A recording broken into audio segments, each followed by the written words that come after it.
राधे राधे महर्षि, आपके चरणों में कोटि कोटि प्रणाम। महाराज जी, वैवाहिक जीवन में ब्रह्मचर्य के क्या नियम है? संतान प्राप्ति के सिवा भोग पाप है जैसा सुना है, परंतु धर्म पत्नी नियम पालन में साथ ना दे तो उसका महाभारत परिणाम क्या ग्रंथ में, शास्त्र में, जो जिनका पाणी ग्रहण संस्कार हो गया है, जब पत्नी मासिक धर्म से युक्त होकर 7 दिन बाद पवित्र हो जाए, फिर पवित्र तिथियों का त्याग करते हैं। जैसे एकादशी है, या पूर्णिमा है, या भगवत जन्मोत्सव है, राधाष्टमी, कृष्ण जन्माष्टमी, रामनवमी, नौ दुर्गा आदि, इन पवित्र तिथियों का त्याग करते हुए महीने में एक बार, ऐसा शास्त्र सम। पर उसे हम इसलिए व्यक्त नहीं करते कि जितना अधिक दोनों मिलकर संयम कर सको अच्छा है, पर यदि नहीं संयम तो एक बार का लिखा है कि जब तक मासिक धर्म से युक्त माताएं बहनें रहती तब तक स्पर्श भी न करे, मतलब उस भावना से। और जब पवित्र हो जाए तो एक बार के लिए, ऐसा शास्त्र में वर्णन है, तो वो पवित्र रहेंगे और उस शरीर स्वास्थ्य भी ठीक रहेगा और संतान उत्पत्ति के लिए भी मंगल में माना गया। अब जैसे संतान हो गई है और हमारी वासना अभी शांत नहीं हुई है, तो ऐसा अन्य की तरफ न देखे, धर्म से चले, तो इसमें कुछ सुख है नहीं, ऐसा अनुभव हो जाएगा। बहुत देखे, हम तो बिना पढ़े लिखे गांव के लोगों को देखा है कि एक दो संतानें हो गई तो घर के बाहर लेटने लगे परिवार से, क्योंकि वास्तविक इसमें सुख नहीं है। हमारा जो मन है जिस सुख की चाह कर रहा है, आप खुद देखो, गृहस्थ हो आप लोग, आपको हर बार एक नई तृष्णा जगती है, एक नया चाव भोगने का होता है, वो चिंतन के कारण। ऐसे इस शरीर से नहीं तो इस शरीर से, इस प्रक्रिया से तो नहीं इस प्रक्रिया, और उन प्रक्रियाओं को, उन शरीरों को भोगता है, पर फिर भी एक नई तृष्णा, मतलब सुख नहीं मिला। नहीं तो ऐसा ना जैसे हम प्यासे, पानी मिल जाए तो हाँ भाई तृप्ति हो गई, जैसे केवट जी कह रहे हैं, अब कछुनाथ न चाहिए मोरे। तो हमारा जो मन सुख मांग रहा है, वास्तविक वो सुख निरंतर वाला मांग रहा है, जिसमें दुख का लेश न हो और आनंद ही आनंद हो। अब हमारा ज्ञान के कारण चिंतन बदल गया, हम देहाभिमान भाव से हो गए कि मैं पुरुष हूं। अब हमारी मांग 5 ज्ञानेंद्रियों और मन के सहित, मना खष्टान इंद्रियाणी प्रकृति स्थान कर सती, अब वो प्रकृति से सुख चाहने लगा। हर इंद्रिय अब हमारी प्रकृति भोग में, और इसका नाम भगवान ने गीता में रखा है दुखालयम अशाश्वतम। तो हर भोग का अंतिम परिणाम खाली हाथ, अशांति और भारी भोग तृष्णा। जो जितना भोगता है उतना ही कामी होता जाता है। जैसे आग में घी डालते रहो तो बढ़ेगी ना, ऐसे भोग तृष्णा है। तो अपनी भोग तृष्णा हम पूरी त्याग नहीं सकते, इसलिए हमारे को प्रवृत्ति मार्ग मिला है, गृहस्थ धर्म, पाणिग्रहण संस्कार, धर्म पूर्वक पत्नी को स्वीकार करके दोनों एक दूसरे की मनोवृत्तियों को मिलान करें, धर्मयुक्त, अर्थात एक दूसरे से प्रेम बनाए हुए आजीवन, अन्य दूसरे का कैसी भाव से। तो जितना अधर्माचरण होगा उतनी वासना बढ़ती चली जाएगी, और जितना धर्माचरण होगा तो धर्म के प्रभाव से वासना शांत होती चली जाएगी। तो इसीलिए व्रत नियम लगा दिया गया कि आपने जो पाणी ग्रहण किया है बस उसमें, और उसमें भी 1 महीने में एक बार, जो हमने शास्त्रों में पढ़ा कि मासिक धर्म के 7 दिन, 7-8 दिन तक बिल्कुल नहीं, और जब वो पवित्र हो जाए तब फिर ऐसा करें। ऐसा अभी परसों ही वो चीजें हम सुनाते इसलिए नहीं है कि भ्रष्टाचार बढ़ा हुआ, कौन धर्म की बात मानेगा। गर्लफ्रेंड बॉयफ्रेंड, आज ब्रेकअप दूसरे के साथ, फिर कल उससे, ये क्या है, ये क्या है? ये संस्कार है हमारी नई पीढ़ी के। इस पर इसलिए हमारा बिल्कुल, हमारा हृदय जल जाता है। आप लोग क्या कर रहे हो अपने जीवन के साथ? खिलवाड़ कर रहे हो। जब तुम ऐसे हो फिर पाणी ग्रहण करोगे तो तुम्हें प्रीति होगी अपने पति से, तुम्हें प्रीति होगी अपनी पत्नी से, तुम्हारा भाव बनेगा? बिल्कुल नहीं बनेगा। पूरी गृहस्थी चौपट, पूरा हमारा जीवन चौपट हो जाएगा। नई नई चाट लग गई है। हम कई बार उदाहरण में दिया है कि यदि आपका होटलों में खाने का अभ्यास बन गया ना, तो घर की रसोई अच्छी नहीं लगेगी। ध्यान रखना, अगर एक पत्नी से चलोगे व्रत लेकर धर्म से, एक सीमा, और धर्म की पूर्ति के लिए संतान उत्पत्ति क्रिया, और बाद में निवृत्त होकर भगवान को प्राप्त करना। अगर आप व्यभिचार करेंगे तो इतनी आसक्ति बढ़ जाएगी, अब आप लोगों को क्या बताना है। अवस्थाएं हो रही, पर मन की दशा को देखो क्या है। पैसा है तो आप पैसे के बल से कौन सा व्यभिचार कर रहे हैं, आप देख लो ना, अपने जीवन को देख लो, हमें क्या बताने की जरूरत है। क्योंकि हम तो शास्त्र के इशारे को देखते हैं कि अगर मन भगवान में नहीं लगा तो तुम चाहे 90 वर्ष के हो, वही मन मांगेगा जो जीवन भर मांगा है। तुम्हारी वासना तुम्हें जलाएगी, भ्रष्ट करेगी, नीचे गिराएगी। इसलिए भाई अब हमारा तो इस विषय में बोलने की हिम्मत ही नहीं रह गई है। हिम्मत तो तब हो ना जब आपके आचरण पवित्र हो। 20-25 तक पहुंचते पहुंचते आपने अपना सर्वनाश कर दिया अन्य क्रियाओं से, अन्य वासनाओं से। कैसे बताए, कैसे बताए, कैसे तुम पवित्र होगे, कैसे तुम्हारा जीवन पवित्र, कैसे गृहस्थ धर्म तुम्हारा वो अपनी तरफ, आप अपनी तरफ, ये गृहस्थी है। अरे दोनों एक, चाहे दुख आवे चाहे सुख आवे, बाहु से बाहु मिला करके आगे बढ़ते हुए धर्म पूर्वक, तो संतानें पवित्र उत्पन्न होंगी, समाज में आप सुख वर्धन करने वाले बनेंगे। नहीं आपस में एक दूसरे से विरोध होगा और फिर तो बच्चा समय तो ऐसा आ रहा है कि अब धर्म ग्रंथों में जो लिखा हुआ वो लिखा हुआ ही केवल है।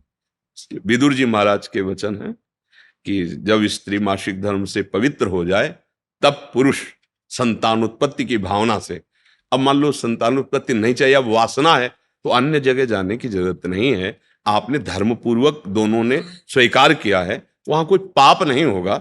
अन्य जगह पाप हो जाएगा, अन्य जगह बुद्धि भ्रष्ट हो जाएगी। और अगर दोनों मिलकर धीरे धीरे इसके रहस्य को जान जाओ कि इसमें सुख नहीं, अंतराय बढ़ाते चले जाओ, तो दोनों महात्मा हो जाओगे, दोनों भगवत प्राप्ति के योग्य हो जाओगे। ऐसे चला है। देखो प्रीति में सुख है, प्रीति में सुख है। वास्तविक देखो, जब आपको किसी से प्रेम हो जाता है वास्तविक, वो काम चीज अलग है, चेष्टा अलग है, काम चेष्टा, काम क्रिया, प्रीति। तो प्रीति में उसके दर्शन से, संभाषण से, उसको खिलाने से, पिलाने से, उसको सुख देने से एक हृदय में विशेष आनंद आता है। अपने प्यारे को सुखी देख करके एक सुख आता। अब यहां क्या है, अपने प्यारे से प्यार नहीं है, स्वार्थ खेल रहा है, वासना खेल रही है। आप देखो ना, नहीं ऐसा नहीं हुआ है। अगर ऐसा भी हुआ है कि पाणी ग्रहण संस्कार हो गया, फिर पति के पैर टूट गए या किसी तरह, तो पूरे जीवन तन मन से वो उसको सहयोग किया है और लोकों पर विजय प्राप्त की, पुण्य लोकों पर विजय प्राप्त। अब क्या आप स्वस्थ हो, आपके पास अगर उनकी मनोकामना पूर्ण करने लायक अर्थ नहीं तो वो आपकी नहीं, वो आपकी मनोकामना के विपरीत हो तो वो आपकी नहीं। ये कोई प्रेम है, ये कोई धर्म है, ये कोई बाजार की वस्तु है। आज का समाज भगवान बचावे, हमारी मति गति के तो परे है, पर आप सब हमारे घर के हैं, आप हमारी आत्मा हैं, इसलिए हम सलाह देते हैं, जो हुआ सो हुआ, अब सुधार लो। ऐसे आचरणों से किसी को ना यहां शांति मिलेगी ना परलोक में शांति मिलेगी, बिल्कुल नहीं। ये सब अधर्माचरण है। धर्म पूर्वक चलोगे तो निश्चित जो एक योगी को परमात्मा मिलता है वही आपको मिल जाएगा, क्योंकि आपका मार्ग प्रवृत्ति मार्ग है। धर्म पूर्वक पाणी ग्रहण संस्कार करो, अतिथि सेवा, साधु सेवा, परिवार सेवा, समाज सेवा, देश सेवा करते हुए भगवत प्राप्त हो। दोनों की बात है, लक्ष्य दोनों का भगवत प्राप्ति, मंगल है, धर्म है। तो अपने अपने धर्म से चला जाए तो आज भी शांति है, विश्राम है। देखो आपको केवल अपनी पत्नी से प्यार हो और उसको केवल आपसे प्यार हो। आप पूरा काम करके आए 10-12 घंटा बाहर से, जब घर आएंगे ना तो देखने मात्र से थकान मिट जाएगी। प्यार का एक व्यवहार, प्यार का एक वातावरण और संबंध नहीं, केवल आप देखने को पति पत्नी हो। तो जब थकित आएंगे तो आग तुम्हारे हृदय जल जाएगा। उसका अलग व्यवहार, उसका अलग व्यवहार, क्या जीवन। अब सोचो प्रवृत्ति स्वीकार किया तो क्या जीवन। अब वो कैसे स्वीकार करे आपको, या आप उसे कैसे स्वीकार करें। आपके पास पैसा है, दसियों लोगों से आपका व्यवहार है, अब मानसिकताएं बदल रही हैं बहुत बहुत। इसलिए अगर मंगल चाहते हो यहां और वहां तो होश में हो जाओ, नहीं हर कर्म का फल आपको मिलेगा। तो देखते हो ना, जेल में आ जाकर जानकारी करो तो आधे से ज्यादा लोग इसी में बंद हैं। तो जब यहाँ की जेल कानून, तो आपको परमार्थ का जो अध्यात्म का है जो निर्णय है वो तो दंड मिलेगा ही। ऐसा नहीं है कि जो मनावे सो कर लो। इसलिए धर्म से चलो, नाम जप करो, पवित्र भोजन पाओ। और ये जरूर ध्यान रखो, अगर आप अपने माता पिता की सेवा नहीं की, जो घर में वयोवृद्ध जन है, जो अब वास्तविक उनको आपकी जरूरत है, तो आप कितना भी धन कमा लो कभी शांति प्राप्त नहीं कर सकते। जिसने अपने माता पिता को वृद्धावस्था में दुत्कार दिया, उनकी सेवा नहीं की, कोई भी हो, कहीं भी हो, उनकी जो पोषण वृत्ति तुम्हारे प्रति वो तो कभी साथ देगी नहीं। चाहे जितना वो कष्ट में, वो यही चाहेंगे मेरे बच्चा और बहू सुखी रहें। लेकिन सिस्टम जो विधान है वो आपको चैन नहीं लेने देगा। आपके बच्चों के ऐसे आचरण आगे होंगे कि आप जिंदा जलोगे हृदय में देख देख कर और अशांत रहोगे। बहुत धर्म से चलो, माता पिता साक्षात भगवान है। कैसा प्यार दिया है यार, मेहनत करके एक एक पैसा जोड़कर ट्यूशन पढ़ाया, पढ़ा लिखा, अब नौकरी मिल गई, और वो जो पूरा जीवन आपके लिए, अब वो आपको खटकने लगे हैं। नहीं, नया ब्याह किया, देश विदेश घूम रहे हो, उनको पानी की जरूरत है, खवाने पियाने की जरूरत, छोड़, कभी शांति नहीं मिलेगी। माता पिता की सेवा, हाँ धन कमाओ, खूब कमाओ, पढ़े लिखे हो, धर्म पूर्वक, पर नियम ले लो। अगर ब्याह ना हो तो ब्रह्मचर्य रहो, किसी को स्वीकार करो। भोग वासना है तो ब्याह स्वीकार करो, और जिसको स्वीकार करो, फिर अगर वो विपरीत भावना से निकल जाती है तो राधा राधा राधा तेरा मार्ग लग, मतलब मेरे भाग्य में विषय सुख नहीं है, अब मैं निश्चिंत होकर अपने माता पिता की सेवा करूंगा, जैसे भी बनेगा जीवन निर्वाह करूंगा, असत आचरण नहीं करूंगा। अगर फिर कहीं संयोग बन जाता है तो फिर उसे धर्म से स्वीकार कर लो। चलो कलयुग है, फिर स्वीकार, अधर्म आचरण नहीं, व्यभिचार फिर भी नहीं, क्योंकि वो तुम्हारी दुर्गति कर देगा। व्यभिचारी को कभी शुभ गति नहीं होती। और आज आज शौक है इस बात का, ये नरक की सर्टिफिकेट है। भगवान बोल रहे हैं, त्रिविधम नरकस्येदम द्वारम नाशन मात्मना कामः क्रोधा तथा लोभा तस्मात् दैत्येयं त्यज। काम क्रोध लोभ ये नरक की सर्टिफिकेट है। अगर अधर्म पूर्वक इनका भोग करोगे, जैसे आप अपनी पत्नी से, तो ये धर्म है।